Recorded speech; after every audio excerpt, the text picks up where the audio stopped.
નમસ્કાર, અમારી વિશેષ રજૂઆત ન્યૂઝરૂમમાં ગર્જનાથ સાથે આપનું સ્વાગત છે।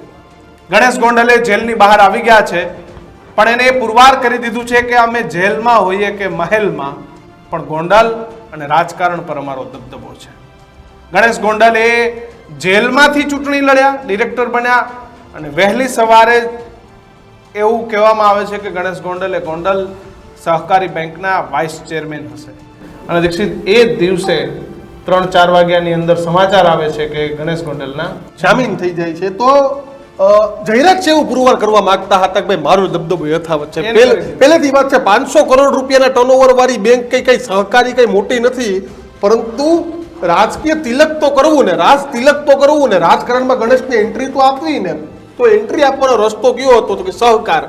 તો સહકારની ચૂંટણીથી ગણેશનો રાજકારણમાં પ્રવેશ, પણ હવે વાઇસ ચેરમેન પણ પ્રવેશ એવી રીતે કરાવ્યો કે જે કાયમી યાદગાર રહી જાય।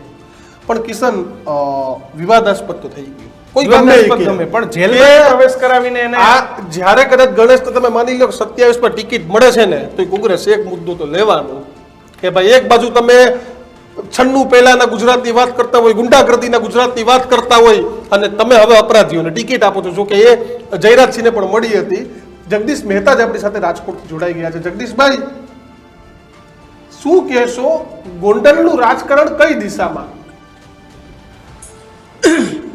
એને જે દિશા પહેલેથી પકડી હતી એ દિશામાં, અને ઈ જ એની ઓળખ છે। જો સિંહ કોઈ મારણ કરતા પહેલા જે તે પશુને એમ કે એક્સક્યુઝ મી પ્લીઝ, મને થોડી ભૂખ લાગી છે, આપ ખાવા દેશો, એવું કોઈ બને નહીં। એમાં સિંહની કઈ મજા નહીં। ઈ તો થાપ મારીને ખાય, એમાં જ એની ડણક છે ને એમાં જ એની મજા છે। ગોંડલની રાજનીતિ આ પ્રકારની રહી છે જયરાજસિંહ બાપુના વખતથી। એની પેલા રીબડામાં મહિપતસિંહ બાપુએ પણ એનો પાયો નાખ્યો હતો, એટલે ન્યા આ જ પ્રકારની પદ્ધતિ ચાલે। એ જ એંગલથી આપણે ગોંડલ ગણેશ જેને કહે છે જયરાજસિંહ બાપુના દીકરા, એનું પણ આ જ રીતે થયું। પેલા રાજકારણમાં ડેબ્યુ સત્તાવાર થાય એ પહેલા એનું સત્તાવાર રીતે અપરાધીકરણમાં પણ ડેબ્યુ થઈ ગયું। અને એ જે ડેબ્યુ નહીતર તો એનો રૂતબો તો હતો જ, એને કોઈને આંગળી અડાડવી પડે એમ નહોતી, તેમ છતાં એના બધા કામ થઈ જાય અથવા તો એ ધારે એમ થતું હતું। પણ પહેલી વખત આ જુનાગઢમાં સોલંકી બંધુવાડે ઇન્સિડન્ટ બન્યો, અને એટલે એને બાકાયદા અપરાધમાં પણ ડેબ્યુ પહેલા તો કરવું પડ્યું અથવા તો થઈ ગયું। પછી જેલનો ખોફ, એમાં શું છે, ખોફ કરતા તે એક પ્રકારનું એક જેને કહેવાય ને થોડી શરમ હોય કે માણસને એમ થાય કે યાર મારે એક તો અપરાધીની લિસ્ટમાં હું આવ્યો, હવે હું જેલમાં જાઉં છું, પછી આવું તો ભાગ્ય જ બનતું હોય। પરંતુ ગોંડલ ગણેશના કિસ્સામાં બે વસ્તુ, એના રાજકીય ડેબ્યુ પેલા જે થઈ ગયું એની દ્રષ્ટિએ જોઈએ તો, સામાજિક દ્રષ્ટિએ જવા જોઈએ તો ખરાબ જ કહેવાય, પણ એની દ્રષ્ટિએ જોઈએ તો એને તો સૌથી પહેલા તો આ બંને ફેક્ટર કામ લાગી ગયા। કારણ કે હવે છોછ રહ્યો નહીં।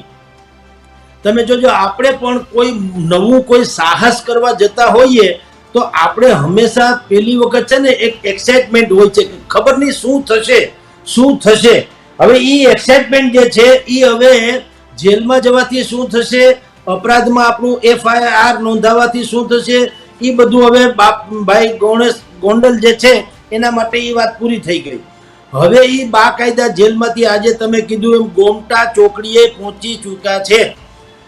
એટલે હવે વાસ્તે ગાસ્તે ગોંડલ ચોકડી એટલે જુનાગઢ થી ગોંડલ આવતા વચમાં ગોમટા નામનું ગામ આવે છે। ત્યાં એક મોટી હોટેલ છે, એ હોટેલ પાસે બધા ભાઈઓ ગોંડલના, એને નાગરિક સહકારી બેંકના ડિરેક્ટર, સભાસદો અને ગોંડલના ગણેશના સમર્થકો આ મોટી સંખ્યામાં ત્યાં ઉપસ્થિત છે। દુનિયાભરની ગાડીઓના કાફલા છે, ફટાકડા બટાકડા, ટૂંકમાં નોરતા પહેલા દિવાળી ત્યાં અત્યારે ચાલી છે, અને સાંજ સુધી કાફલો ઠમક ઠમક કરતો આવશે અહીંયા ગોંડલમાં। અને ગોંડલમાં વળી પાછી આતશબાજી ને આ થવાનું બધું જ થશે ને જિલ્લા અને નાગરિક બેંક જે છે ત્યાં વળી પાછી સભાના રૂપમાં એ પલટાઈ જશે। ત્યાં બધા ખેરખા બધા જે છે એ ભાષણ કરશે, અને જે ભાઈ જે ગોંડલ ગણેશ છે એનું બાકાયદા રાજ તિલક જેમ કરવામાં આવે ને એવું કરશે કે આ જાહેર જીવનમાં હવે ગોંડલભાઈના શ્રી ગણેશાય થઈ ગયા। એટલે આપને કહું છું કે એની જે એન્ટરિંગ જે છે એનો પ્રવેશ જે થ્રિલર કે હોરર તમે કહો એને છાજે એમ કેટલીક વખત આપણે ઓલું વાંચીએ છીએ ને કે દાગ અચ્છે હે, એમ ગોંડલની રાજનીતિમાં આ પ્રકારે થાય તો એ દાગ અચ્છે હે એવી રીતે જ એની એન્ટ્રી થઈ ગઈ છે. જી ભાઈ, એ રીતે એન્ટ્રી થઈ ગઈ છે, જામીન પણ મળી ગયા, બધા સોગઠા ગોઠવાઈ ગયા. તો હવે 27 સુધીમાં કેવા સોગઠા? કારણ કે ત્યાંના એક ઉત્સુક નેતાએ તો એવું કહી દીધું છે કે ભાઈ હવે તો 27 ધારાસભ્ય બનાવવાનું છે, એટલે મને લાગતું નથી કે કોઈ પાર્લામેન્ટરી બોર્ડ કે ગોંડલમાં જ લાગુ પડતું હોય. એમાં એવું છે ભાઈ કે બોલવામાં તો કઈ વાંધો નહીં, દરેક માણસો બોલે છે. શું કામ કે ઈ બાને જયરાજસિંહની ગુડ બુકમાં આપણે આવી જઈએ, કારણ કે ટિકિટ ઢોલરિયા પાસે છે નહીં. જયરાજ કઈ ઢોલરિયા આપણને નથી ને, આ કઈ ગેલેક્સીની કે કોઈ થિયેટરની ટિકિટ નથી લેવાની, ધારાસભાની છે.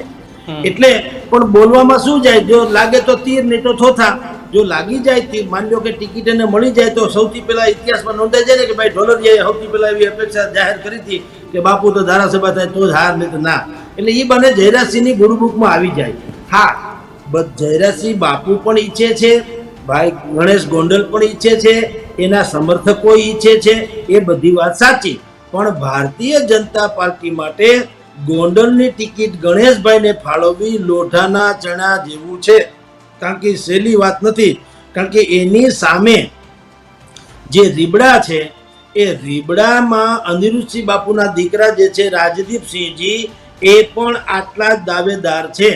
હવે આ રીબડા અને ગોંડલ એ બંને આમ જુઓ તો નજીક નજીકના ગામડા છે, પણ રશિયા અને યુક્રેન જેવું છે. આપણી ઇન્ડિયન પિનલ કોડ પૂરી થાય ત્યાંથી ગોંડલ પિનલ કોડ શરૂ થાય ને રીબડા પિનલ કોડ શરૂ થાય. એટલે આ બંનેના ત્રાજવા જે છે એને સમાંતર રાખીને ભારતીય જનતા પાર્ટીએ મત્સ્યવેદ કરવો પડે, એમને હાલે એમ નથી. કાલે જયરાજસિંહ બાપુએ તો ગત ચૂંટણી વખતે ગોંડલમાંથી રીબડા જઈને પટેલ સમાજના સ્નેહ મિલનના નામે એક મિટિંગ યોજી હતી, અને મિટિંગમાં વટ કે સાથ એણે કીધું હતું કે ભાઈ કોઈના મગજમાં એવો ફાકો કે ટિકિટ મળી જશે ને હવે પછી અમારું આધિપત્ય સ્થપાશે તો એ વાત ભૂલી જાય. બોર્ડ બેનર લગાવે કંઈ તમને મળી જવા નથી, ટિકિટ તો હું જીવું ત્યાં સુધી હું, અને પછી હું કહું તે એટલે મારો દીકરો ગણેશ. આવું એને જગ જાહેર કીધેલું છે, એના વિડીયો અવેલેબલ છે. પહેલી વાત તો હવેની જે લડાઈ છે એ લડાઈ ત્યાં આવીને ઊભી રહેશે ને એ 27માં ઊભી રહેશે કે ગણેશ એ વાઇસ ચેરમેન છે, રીબડા એ કંઈ નથી. એટલે રીબડા હવે પ્રેશર કરાવશે કે અમને એપીએમસી સંગઠન XYZ કંઈક આપો ભાઈ, અમે ક્યાં સુધી તમારી એમને મારતી ઉતારીશું, હવે અમને કાંઈક દો. ધારાસભ્ય પદ ત્યાં, ગોંડલ સહકારી બેંકનું વાઇસ ચેરમેન પદ ત્યાં, તો અમારે હું ખાલી બૂટ ગહવાના, અમને તો કંઈક આપો. એટલે એ અને બીજું 27માં હવે 2 જણા ટિકિટ માટે બાદ છે, કા ભાજપે 2 ને આપવી પડશે, કા 2 કોરાના મૂકીને કોઈ એકને આપવી પડશે. આમાં એવું તો નહીં થાય જગદીશભાઈ કે આ 2 બાગડ બિલ્લા બાદ ત્રીજો ફાવી જાય? ના, એમાં એવું છે કિશનભાઈ દીક્ષિતભાઈ, જો આ બંનેની જે ડિમાન્ડ છે ને એમાં કઈ બહુ મેળવી લેવા જેવી કે એવી કે એમ કે ટિકિટ મળી જાય ધારાસભ્ય થઈ જાય તો એને વધુ 5 રૂપિયા મળે એવું પાછું નથી. આ બે વટનો સવાલ છે. વટ બિલકુલ બંને માટે. હા, બિલકુલ વટનો જ મૂછે તા દઈને વાત કરે. તારા દીકરાને મળે તો મારા દીકરાને હુકામ નહીં. અચ્છા, નહીતર કોઈને નથી જોતી. માની લો કે તમારા દીકરાને ન મળે તો મારે નથી જોતી, જાઓ તો ભલે છગન મગનભાઈ જીતી જાય. પણ તમે આ ઓલા કે છે ને તું મગર મુझको નો ચાહો તો કોઈ બાત નહીં, તો કિસી ઓર કો ચાહો તો મુશ્किल होगी. આ ઈ ડખો છે કે તમે મને ટિકિટ ના આપો તો કઈ વાંધો નહીં, તો મારા રાઇવલને આપી તો પછી જોયા જેવી થશે. એટલે આ સ્થિતિમાં ભારતીય જનતા પાર્ટી શું કરી શકે સંભવતઃ, કારણ કે આપણે ધારણા કરીએ ને એ લોકો તો હોશિયાર હોય ત્યારે જ ત્યાં પહોંચ્યા હોય, પણ શું કરી શકે કે બંનેને સાચવવા માટે, જેમ કે અત્યારે ગણેશ ગોંડલ જે છે નાગરિક સહકારી બેંક ગોંડલના વાઇસ ચેરમેન થઈ ગયા, તો પછીથી માર્કેટિંગ યાર્ડથી માંડીને ગોંડલના જેટલા પણ આ પ્રકારના જેને કહેવાય સમૃદ્ધ યુનિટ્સ બધા જે છે એના તો તેઓ શ્રી અત્યારે બધી રીતે કહો તો સર્વા છે, રાઈટ.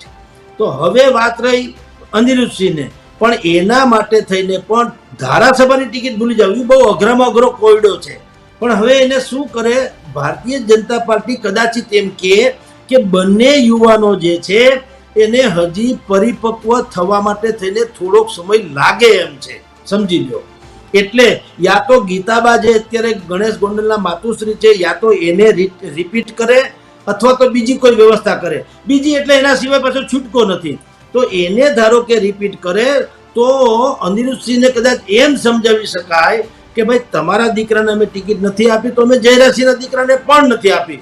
બેનબા અત્યારે જે છે ગીતાબા જાડેજા એ તો અત્યારે સિટિંગ એમએલએ છે જ, તો અમે એને રિપીટ કરીએ. અને એની પ્રતિષ્ઠા તો દિગ્દિગંત છે, બહુ સારી પ્રતિષ્ઠા છે. આપણે બધા જેને જયરાજસિંહથી માંડીને બહેનને ખોરડા વિશેની વાતો કરીએ ત્યારે આપણા મગજમાં જે રમતું હોય કે માર ધાડ ને જીવે દાતાર, એ બધું એના પૂરતું છે. ગીતાબા તો વળી પાછા એક આખું પવિત્ર ખોળ્યું છે, એટલે એની પછી સૌરભ જુદી છે.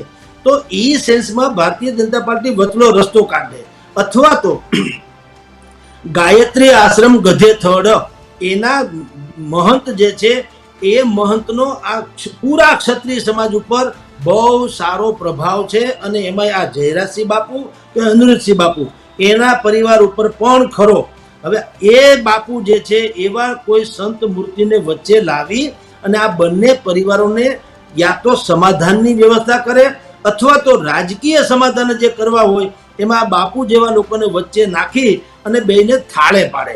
કારણ કે તમે ભલે આ બધા ઢોલરિયા કે અથવા તો જયરાજસિંહ બાપુ પોતે કે અથવા તો ગણેશ સમર્થકો કે સમાધાન થવાની શક્યતાઓ લાગે છે, કારણ કે જે પ્રકારે નિવેદનો અપાયા, સામે આવ્યા, ભૂતકાળમાં પણ સામે હતા, સમાધાન થઈ ગયા હતા. હવે શક્યતાઓ કેટલી? જુઓ, હવે શક્યતા થોડીક વધુ એટલા માટે છે કે બંને પક્ષે એક તો સત્ય પામી ગયા છે કે આપણી આટલી બધી જાહો જલાલી જે છે જો જેલમાં જવાથી જ આઈને કરવાની હોય, આનું મેળવ્યા પછી જો જેલમાં જ આપણું જીવન જવાનું હોય તો આ જાહો જલાલીનો કોઈ અર્થ નથી. આ પરમ સત્ય બંને પામી ગયા છે. બીજું, દરેક એમ ઈચ્છે છે કે ભાઈ દાખલા તરીકે જયરાજસિંહ બાપુ હવે એમ કે મેં મારે જે ભોગવવાનું હતું મેં ભોગવી લીધું, મારી વય થઈ ગઈ, માની લો. એટલે અનિરુદ્ધસિંહ બાપુને પણ એમ લાગે કે ભાઈ મારા પછી મારો દીકરો અત્યારે કંધોતર તૈયાર થઈ ગયો તો એને લોન્ચ કરવો. તો હવે છે ને બંને બાહુબલીઓ જે છે એ હવે મનોવૈજ્ઞાનિક લડતમાં આવ્યા છે. બાહુબળ તો છે એ રાખ્યું છે, પણ હવે સીધી રીતે પોતાને ક્યાંક FIR માં નોંધાવવું પડે કે જેલમાં જવું પડે એનાથી 7 જોજન દૂર રહેશે બધા લોકો. તમે લખી રાખજો, નજીકના ભવિષ્યમાં ક્યાંય કરતા ક્યાંય ગમે તેવો કાંકરી ચાળો થાય તો આ લોકો હવે 10 વખત વિચારીને પગલા ભરશે. નહીતર દીક્ષિતભાઈ, કિશનભાઈ, તમે શું માનો છો? કોઈની મજાલ છે કે ગોંડલમાં આવીને જયરાજસિંહ બાપુને ગાળ્યું દઈ જાય અને બાપુ પાછા ખમી ખાય?